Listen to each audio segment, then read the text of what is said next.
Okay, great. So I am Adriel. I'm the creator of the Herpes Opportunity, and sitting here with the wonderful, amazing, beautiful Pam, aka WCS Dancer, which stands for West Coast Swing Dancer, right? Yes. We're Yes. getting the little behind the scenes uh, Yeah. The other part of information my there. life. Yeah, that's awesome. Um, and really, we wanted to get together to kind of have a an impromptu.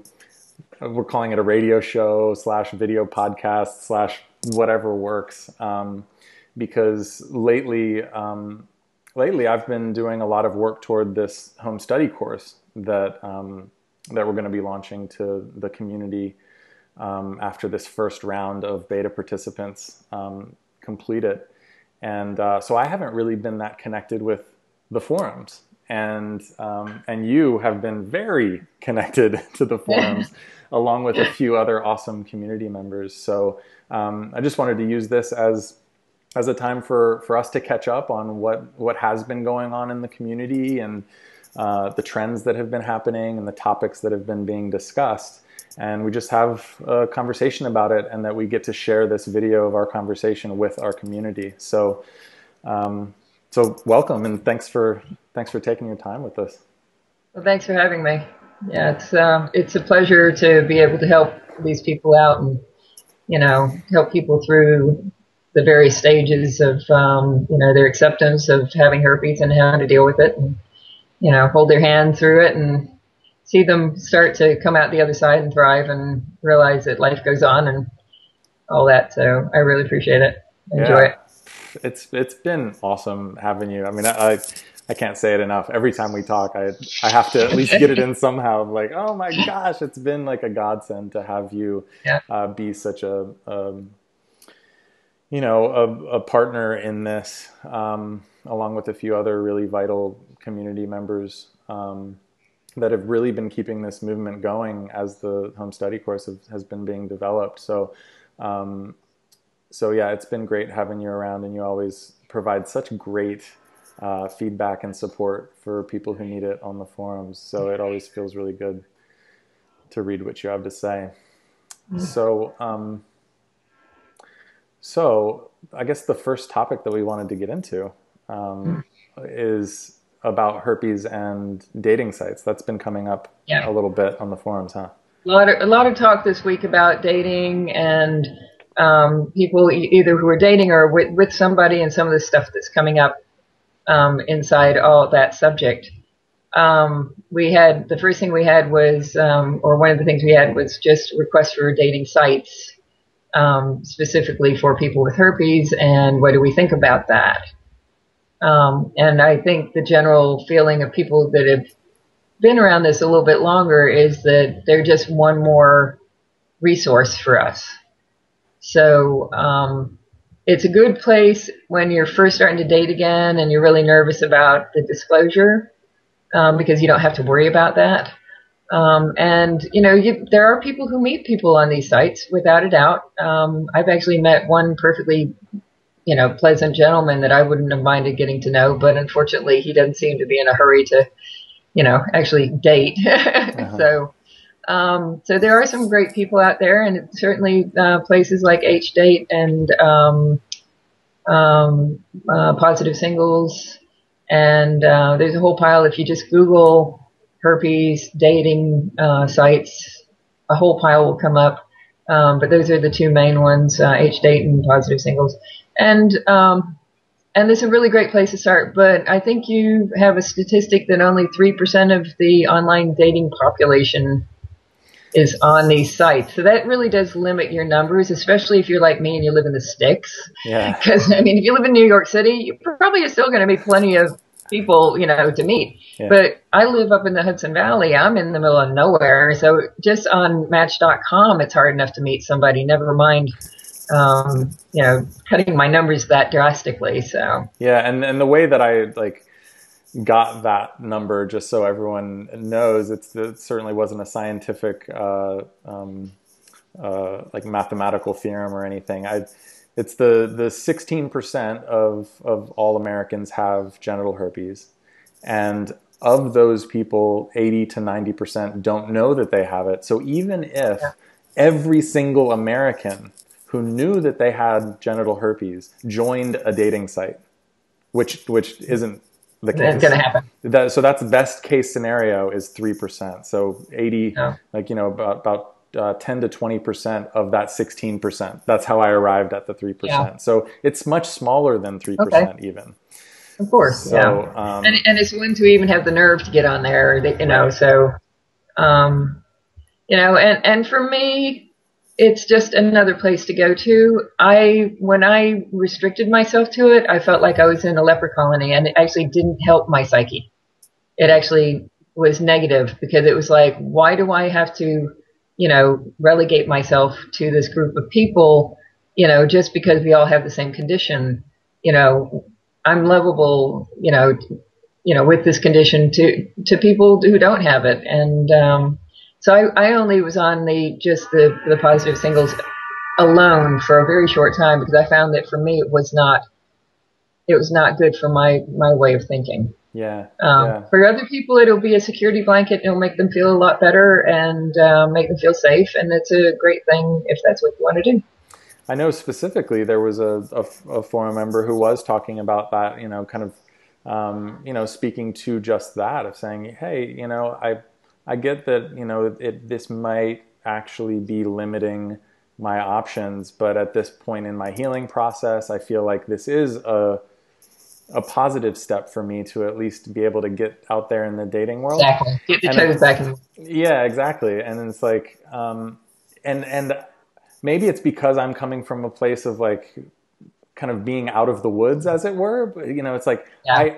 I always approach anyone who's like, I just want to stay in the herpes only community, and it's like my heart actually kind of cracks open a little bit when I hear that. Like, oh, like you deserve the whole dating population, and I can also understand. I remember those times when I was Yeah. deep in shame and I thought that that was my only option. So in a way, it's like it's a difficult thing for me to kind of balance because I want people to be able to open their hearts, in whatever kind of circumstance they feel comfortable in, and knowing that in a way it does feel like herpes only dating is a little bit of a crutch that I hope will build toward dating in the general population, right? So And it's, and it's a we've good had a conversation. lot of success stories of people dating in the last couple of weeks. We've had at least 6 or 7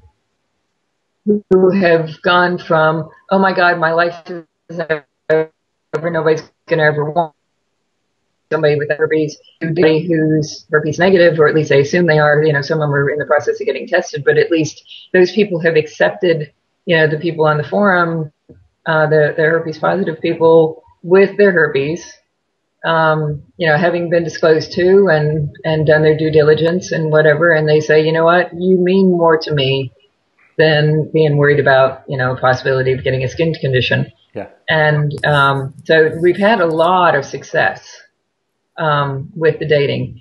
In my dating world right now, I went to another extreme because I've come completely out of the closet, as you know, and I have 2 online sites on regular dating sites, and or profiles, I should say.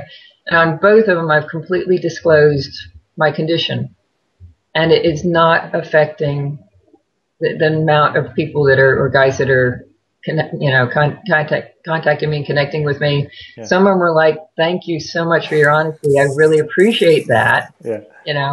Some of them are like, "Well, I'm a little scared, but I really am so impressed that I want to at least get to know you a little bit better." So I had one guy who was like, "Okay, what does this mean for intimacy?" So, if nothing else, I got to educate somebody. Yeah. So I haven't had one negative, like you're dirty, you're this, you're that. How could you be on the site? Anything like that? Go back in your hole type thing, like everybody thinks they're going to get. Yeah. Right. You know, they're convinced that when they go out and that they put the scarlet H on their head and they go outside, that everybody's going to like walk on the other side of the street from them and call them names and be ugly. And there may be some people who are surrounded by people like that, but really, if that's the kind of people you've surrounded yourself with, then herpes can be your friend, because it's going to help you figure out who you really don't need in your life. Yeah. It's not about you. It's about their ugliness and their unwillingness to be able to accept people, who mostly through either ignorance, a mistake, or being lied to, got a nuisance skin condition. Yeah.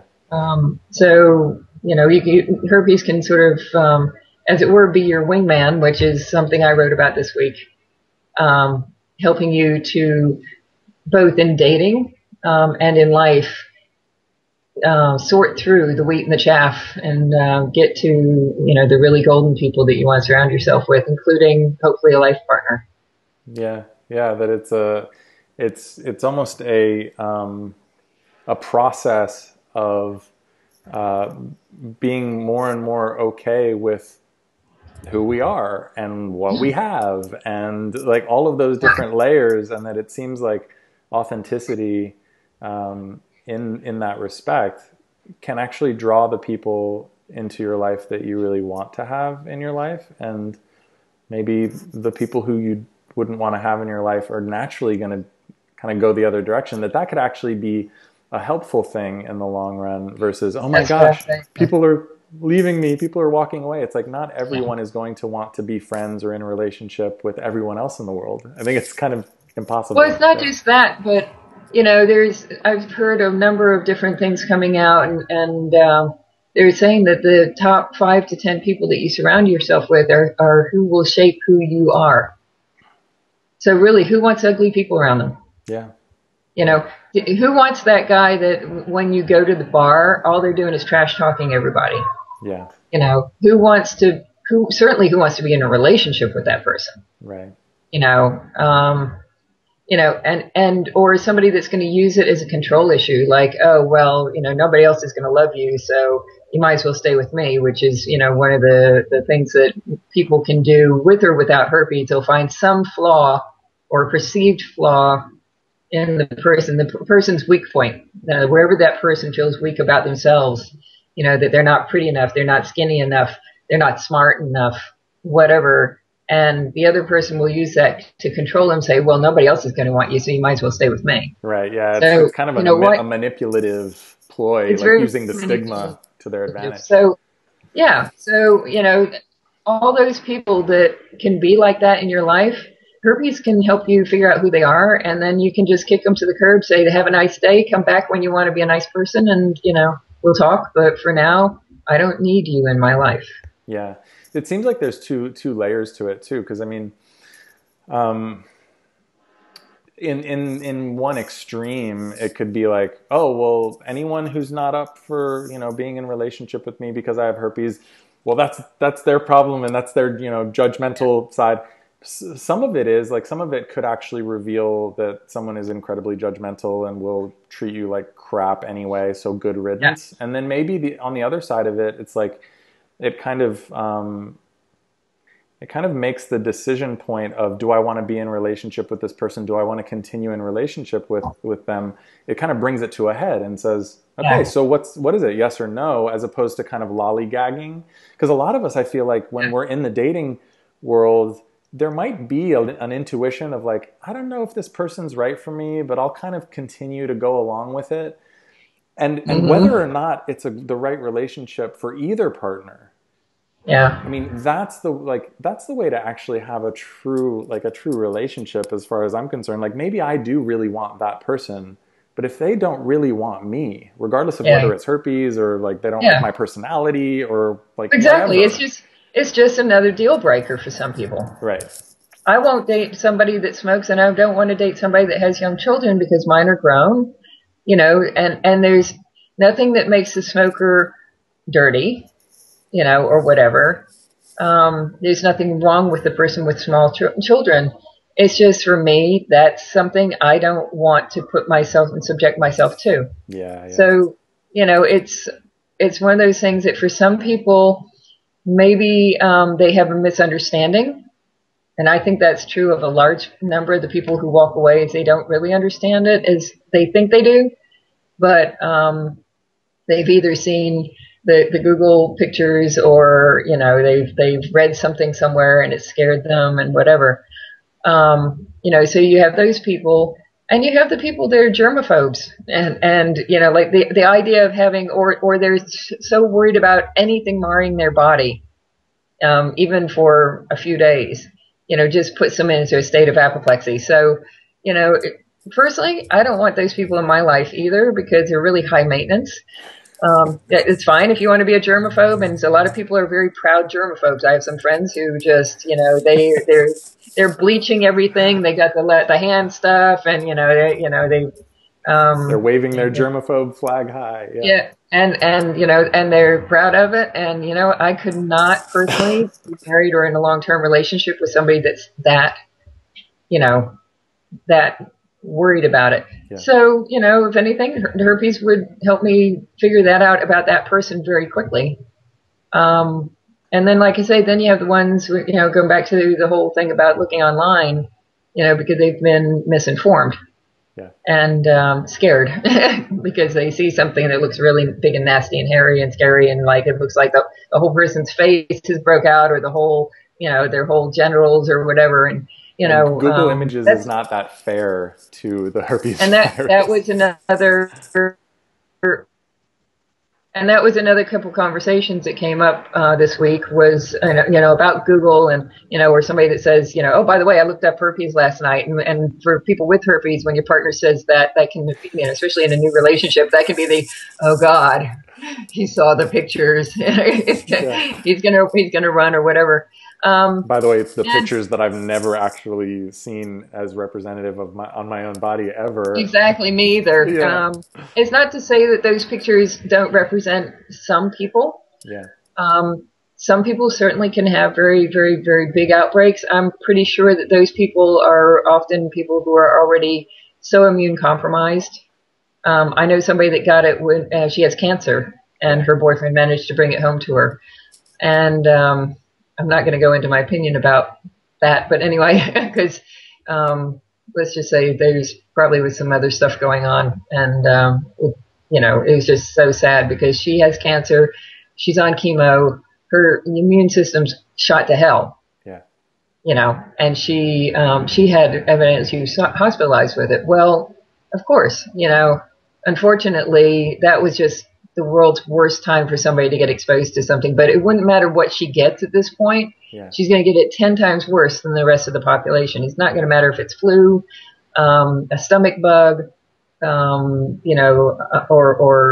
food poisoning, or anything she could catch, viral or bacterial. For her, it's going to be the world's worst scenario because her body can't fight it off. Yeah, yeah. And that reminds me too of like a trend that we see a lot on the forums is the focusing on herpes and the worst case scenario of herpes, or the 1 to 10% chance of passing herpes to your partner. It's like they spend 99% of their time focusing on a 1% chance, and it's almost like the conversation around Google Images and all those worst case scenarios is like, okay, yeah, that's some data, right? That's a small piece of the pie. Yes, that is true for certain cases, especially the immunocompromised people, but it's not representative of everything. So let's not focus on the worst case scenario.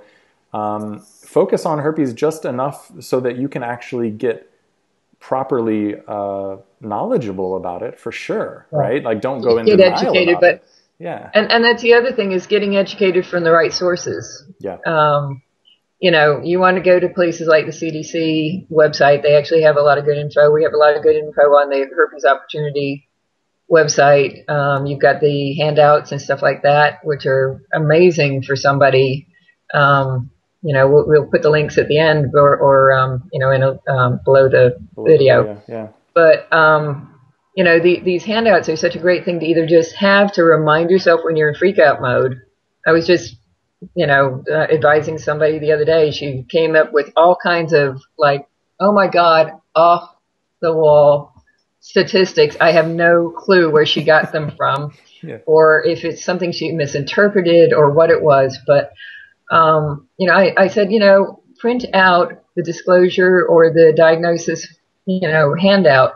And every time you freak out and you see these other numbers, go back to this, because this is numbers from the CDC and the reliable sites, and it'll just help you get a grip again and just like be able to breathe and whatever, and then and stop going to those sites. Sure. There are certain forums that are incredibly negative, and all they do, they have the what I call the piss and moan club, where they're all in the my life is over and it sucks, and I hate everybody, and whatever, and just not a good place to get information. Yeah. And you're going to have a lot of people there, the drama queens on those out there to have another way to get attention and scare people. And, let's just say that some of their statistics need to be verified. Yeah. Yeah. So education can actually bring down stress levels, right? Because I mean, but you got to get the right education. Yeah, our imaginations are probably the most powerful stress inducers imaginable than anything in actually the real world. I mean, especially when it comes to herpes. The problem is people are going on. The problem is people are going on to Google Images, and they're going on to these other sites, where the people are very negative about it, and they're often, I think, making up statistics and or facts as they see them. I certainly know a lot of people who are quite convinced that because they don't have an outbreak, they haven't had an outbreak in 15 years, they're not going to pass it on, so why should they tell anybody? Yeah. And that's just not a fair thing to be telling everybody else. Yeah. If you were going to live inside that bubble, I can't stop you, but you need to go to the CDC and see what the facts are about shedding and how to prevent, that from happening or cut it down and just be realistic about it. Yeah. So yeah, that was a large portion of, or a large number of our conversations this week was all around this whole, thing. And like I say, I'm always talking about herpes being your wingman, and, so we have a blog entry about that, and I know that anybody listening to this is going, what? How can herpes be my wingman? Well, go and read the blog. Yeah. Again, we'll put the link at the bottom. And the general gist of it is that, like I say, it can help you sort the good people, from the bad, and then you can make choices about who you're going to be with.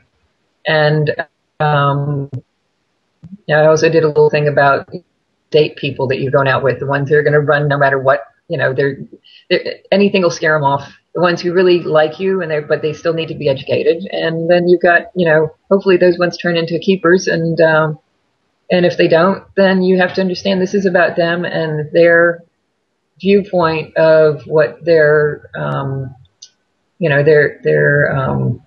things that they don't want to have. I'm forgetting the word again. That they, like for me, was my smoking and whatever. Yeah. Yeah. Deal breakers? Deal breakers, thank you. But that's just all it is. If you can look at herpes is going to be a deal breaker for some people, but not for everyone. Yeah. And if you can really get that in your head, like really down to your soul, that it's just another deal breaker. That can go a huge way to helping you accept the fact that it doesn't mean your dating life is over. It's just one more deal breaker. It's a preference too, is another way to look at it. Like people have preferences in dating, and people have preferences on what they're willing to risk or not risk. And so it's all just part of the conversation. And again, it's to go back to the amount of focus that we put on something. The more we focus on it, the bigger that it can get. So, exactly. Again, we're not saying, well, just ignore herpes. It's not anything to worry about. Well, of course, it's something that is in our lives that we need to be aware of. But let's not actually make it the huge angry monster that takes up 90% of our energy worrying about it Oh. and stressing about it. Like, let's actually relegate it to the status that it deserves, which is And just a you know skin what? condition. Yeah. And the other thing I wanted to point out, that the whole thing too with these going to the sites and stuff, is that, if you are going into a dating situation with somebody and you're ready to disclose, make sure you have some information with you, like the handouts that you have, or links that you can give them. Like, just have a little something with a couple links. Say, these are reliable links. Herpes Opportunity is a reliable link. CDC is a reliable link. WebMD has mostly pretty good stuff on it as well. Which on those handouts there are the Those links. bullet list of the links that people can just search on Google and find those. So yeah, make Exactly. sure that they're reliable sources. Another topic that we wanted to cover that has been coming up a lot in the community is about prodrome symptoms. Yeah. And kind of a confusion about that. I think a lot of people, when they Yeah. first get herpes, it's like either people think, okay, well, I'm just like, first of all, the confusion around viral shedding and, oh, am I just going to pass herpes when I'm having an outbreak? When do I know an outbreak is coming on? Like, prodrome is the signal that an outbreak is coming on.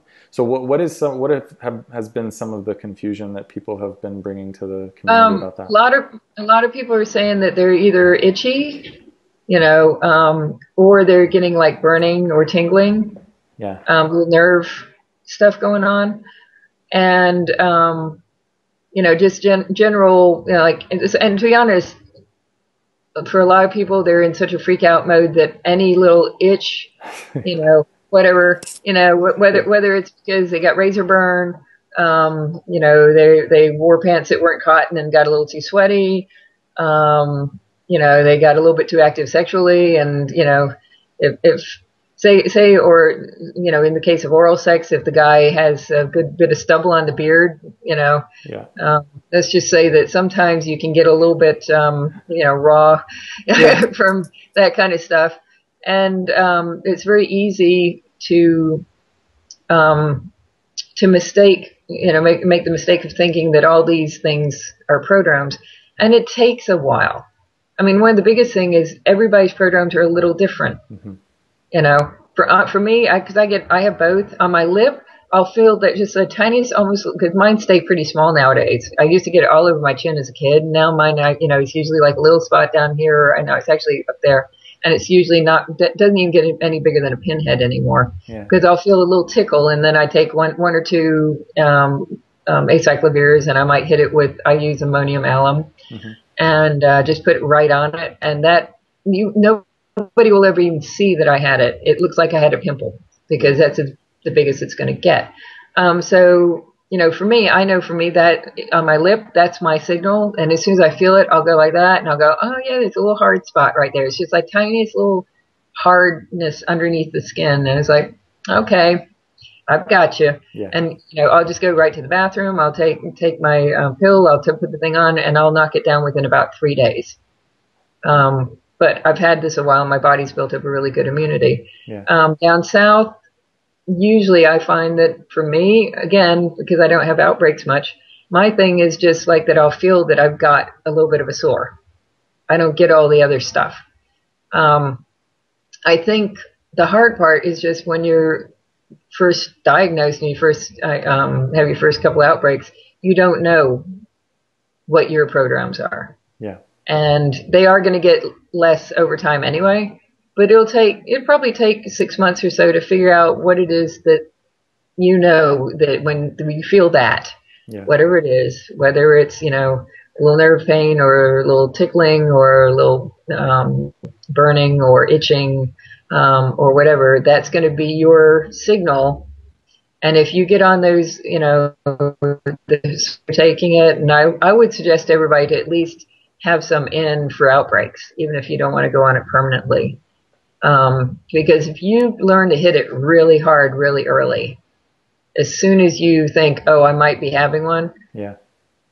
Once your body's starting to get a little control over it, that'll usually knock it right down. Yeah. The prodrome symptoms can be our friend, because Yes. it's telling us, okay, so the virus is starting to get on the highway of the nerve ganglia Yeah. from, from the base of our spine to the surface of the skin. And that's also another prodrome symptom that a lot of people have.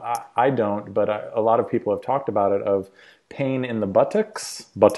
I sound so professional. Buttocks. But the buttocks through, like through the thigh, like the upper thighs, because Yeah. it travels through the actual nerves of That area. yeah, of that area. So any of the above, can be prodrome symptoms. Of course, the two sides to this coin, again, like the fear and the stigma and the paranoia that can come along with it, especially when we're first diagnosed. We think that everything is a prodrome, and we blame Every little everything on thing. this thing called herpes. And oh my God, my whole body is on fire, and it's because of herpes. And Yeah. to actually allow yourself to, like, your immune system to kind of start to take care of things and just notice. It's almost like if someone is a hypochondriac and they're like, Yeah. I get headaches every now and again, and I go onto WebMD and it's like, oh my gosh, Yeah. like brain cancer like you can get headaches. Oh my God, I have brain cancer. Yeah, It's a very exactly. similar kind of phenomenon that can Yeah. happen. It, but the thing is with brain cancer, worrying about it won't give you brain cancer, but with herpes, worrying about it will give you an outbreak. Yeah, yeah. It's a self-fulfilling prophecy. It's like, Yeah. oh my gosh, I'm getting an outbreak. Oh my God, I'm getting an outbreak. It's like, well, there's a happy medium too. It's like, okay, I'm aware of this thing that might be a prodrome and it might not be. Let me just either take episodic treatment, if we want to nip it in the bud.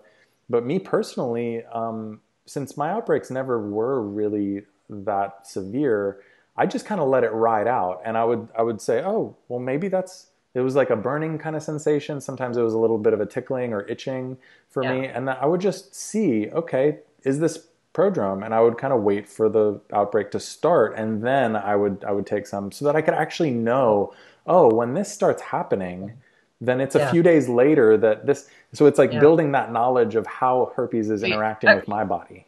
I've had it 35 years, so I know, you know, a combination of the feel, like what it's the sensation, Yeah. and then, I'll manually, feel the area wherever it is, and I can feel, you know, or look in a mirror, if I'm down south, and just to make sure it looks like it's in the blister type thing, and it's not just, an infected hair or something like that. So, Yeah. but I pretty much know nowadays, Yeah. because I've had it around for a long time. So Yeah, and we were talking a little bit about how a good reframe for prodrome symptoms coming up, instead of the stressing and oh my God, I'm going to have an outbreak, oh my God, this is going to suck, da da da, might actually be the trigger for you to start taking care of yourself, right? Oh, exactly. okay, wait, oh, something feels like it's a little off. Okay, how can I actually de-stress my life right now? Does it mean taking a warm bath with some Epsom salt? Like, how can I take care of myself? And that's a Yeah. good excuse to take care of ourselves anyway, whether or not we're getting a herpes outbreak or not, right? Yeah, quite exactly. I mean, just think of how many people want a good excuse to do things for yourself. So, this is like, this is a time to get out, like you say, the Epsom salts. One person on the board says instead of putting the salts in the bath, you sit in the bath and drop the Epsom salts between your legs, so it really gets very concentrated in that area. And that And helps to that's a dry really it good out idea because too. it's going to dry it up. Yeah. I personally use ammonium alum, which it's hard to find over here, but you can find it online. And this was something thing that was told to my mother when I was really small by some hillbilly pharmacist when we were camping, and the Campo Finique was doing so, but it wasn't really helping much. My whole chin was broke out. And she would make just a little solution with a lot of the ammonium alum and a little bit of water and just bathe my chin, and it would dry it right up. I personally, nowadays, I just take and sort of damp the area and put a little bit on my finger. It's like a powder, and just dab it right on. Doesn't taste wonderful, but, I only have to usually do it once or twice and it's gone. Yeah. So, that's, a couple of things you can do. Like, say, if you've got the stuff for the lysine, some people use lysine, that's another thing that people can do. Some people are using colloidal silver. Has some discussion going on. I'm not sure how well it works, but certainly one of those things that can't hurt you. And all Um, of this stuff, it's like, gosh, if you start searching around for it, you could be inundated with all of these things that work yeah, for people. So, and it's definitely, I don't think that any of them do work 100% or don't work yeah. 100%. I mean, it's really up I to the I think it's person's trial and body. error. Yeah, I think it's trial and error. totally. It's like we were talking about, the lysine arginine, balance, and why some people lysine form and some people it doesn't. And it's probably a combination of your diet, and it could be how things like your liver processes certain things. Um, doesn't mean that the health of your liver is good or bad. It could just be that your liver.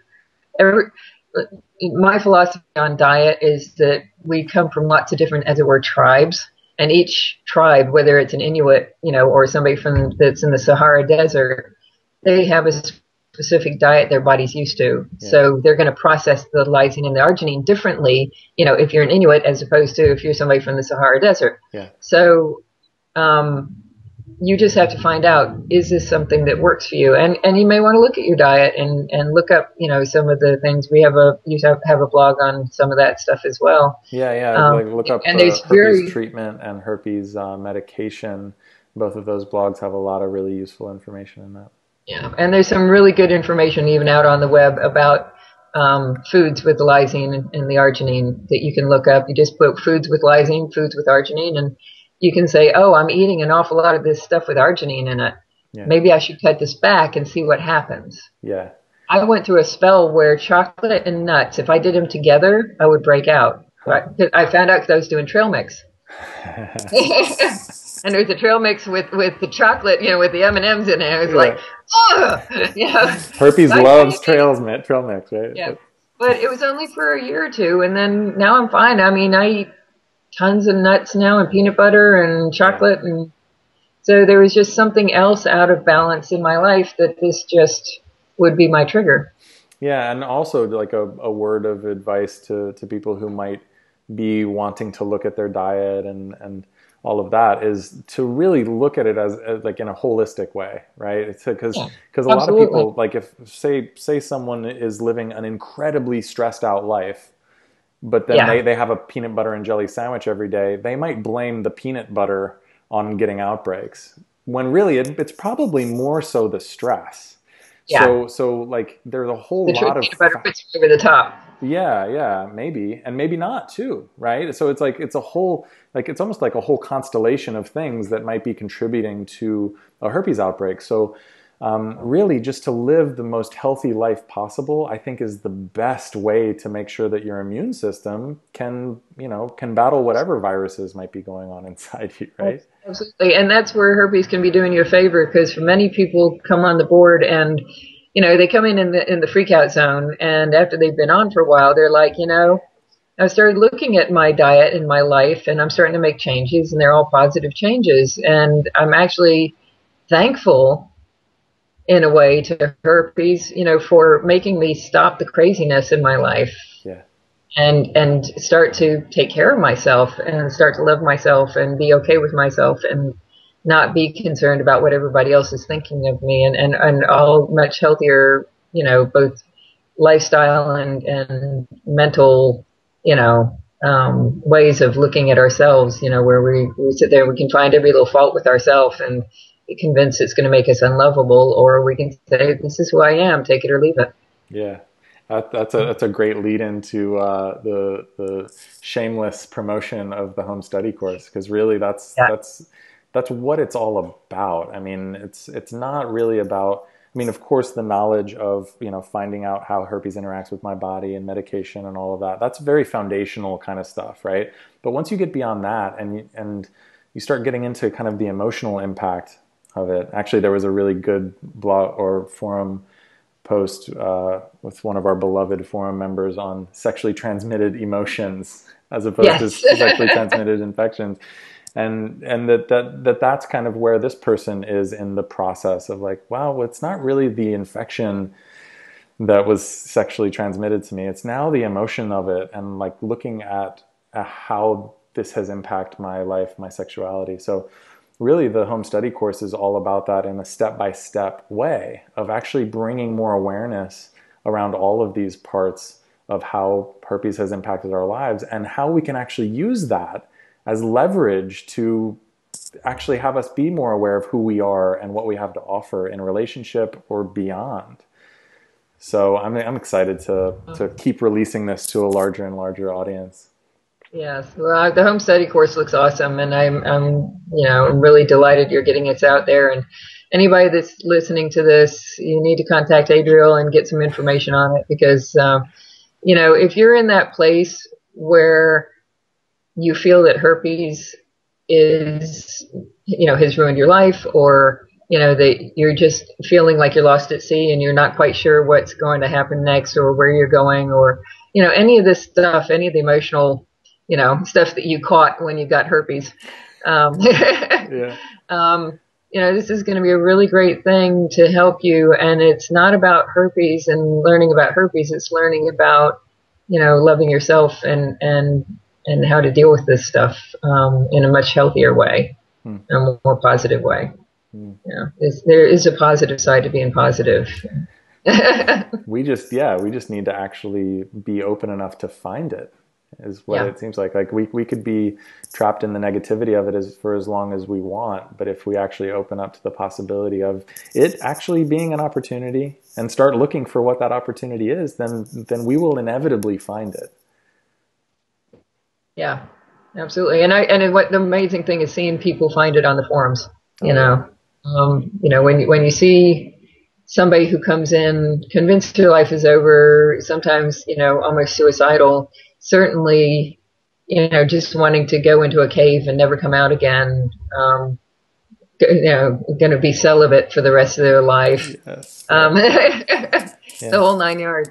And seeing them like transform over time by reading all the other posts and asking questions and having the freak out days and having somebody say, it's okay, you're in a freak out day. It's all right. It's just part of the process. Yeah. And you will be okay. And then one day they read somebody's post and they go, oh, I got it. And that's when you see them like turn the corner and go, I can live with this. Or they're one of the ones that somebody walks into their life, and, hopefully they don't sabotage themselves because of their, they're freaking out. That's one of the things that we end up doing is holding some people's hands while they're going through that. So say, don't sabotage this. This person likes you. They really genuinely like you. Trust them. Yeah. And don't think that just because you have this thing and they know you have this thing that they're only going to love you for a little while. Yeah. If they say they love you, trust them. What we see time and time again is that it's just it is a process of self-acceptance on deeper and deeper layers. And isn't that what all of us are striving for as human beings anyway? It's like, absolutely. This herpes is just another trigger for us to have some reason that we're not going to be lovable. I mean, there is, 5 million, look at all the stuff in psychology where people are being treated for various things, because,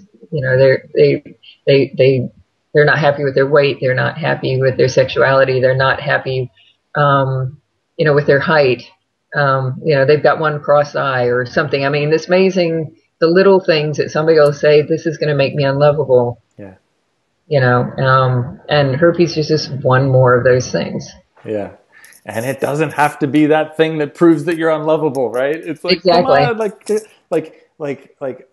allow yourself to be bigger than a simple virus. And that's not like in like a demeaning thing of like, make yourself bigger than a virus.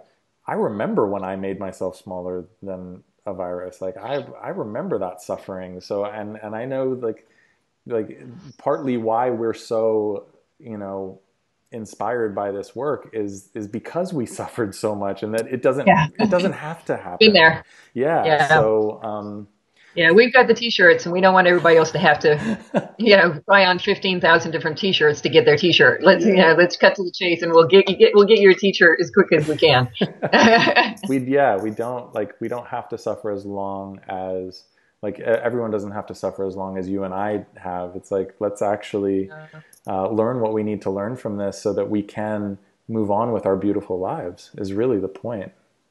So, so great. Well, this has been awesome, and looking forward to doing more of these and doing like community catch-ups and maybe having some interviews with other community members who want to come on our little radio show. Yes. I'm excited. All right. Yeah. So thank you.